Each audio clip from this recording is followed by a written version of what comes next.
Bikin hiasan kulkas sendiri yuk guys.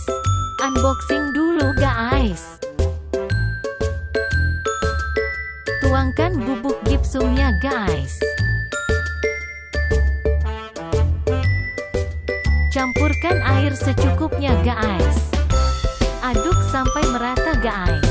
Tuangkan ke cetakannya guys. Tunggu hingga mengering guys. 2,000 years later. Saatnya kita warnai guys.